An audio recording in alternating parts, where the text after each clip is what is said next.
man's land of things only getting worse? What do you think is going on here? Look, if Israelis believed, or if you had a large part of the Israeli public that believed they really were credible partners for peace, the elections that we're having now would be dominated by the government's failure to make peace. Nobody is talking about it. It's not an issue. I've been speaking over the last weeks to groups that come to Israel, groups of journalists or Jewish groups from different communities. And I'll start off by asking them the question, what do you think these elections are about? And someone will say the peace process, and someone else will say Iran. And my answer is none of the above. We're actually having an election over normal economic issues. Housing, cost of living, the middle class being squeezed, growing poverty for the working class. Those are the issues. And if we really felt there was a chance for peace, then you would be hearing devastating criticism of the government.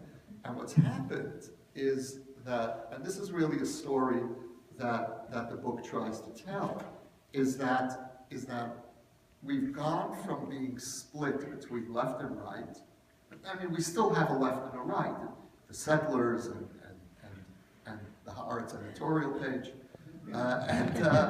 But other than that, really a majority of Israelis, I would say at least 70%, believe two things about a Palestinian state.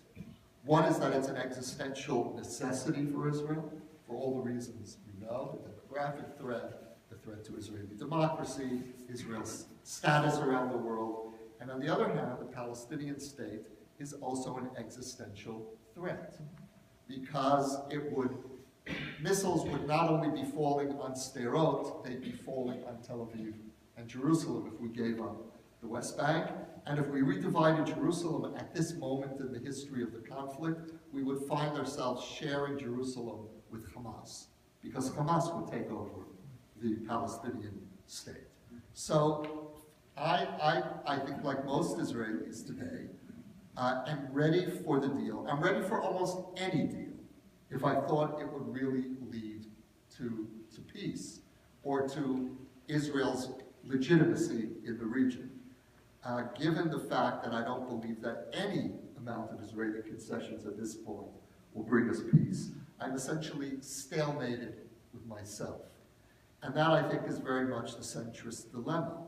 And the centrist dilemma is that we have two nightmares about a Palestinian state. One is that there won't be, and the status quo will continue indefinitely.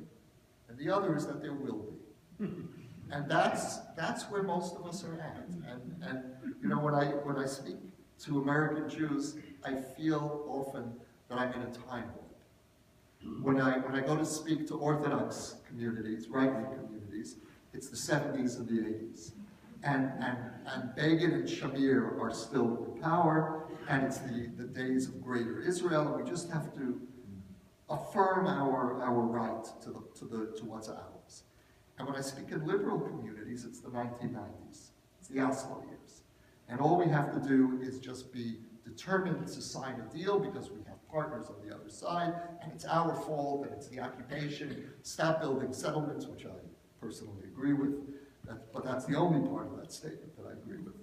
And then we'll have peace ever after. And most of us today believe that we must have a Palestinian state, and we can't have a Palestinian state. So that's why we're having an election about the cost of living rather than about the life and death issues that you would think we would be debating. You know, it's interesting. One of the things that kind of typifies that change in Israeli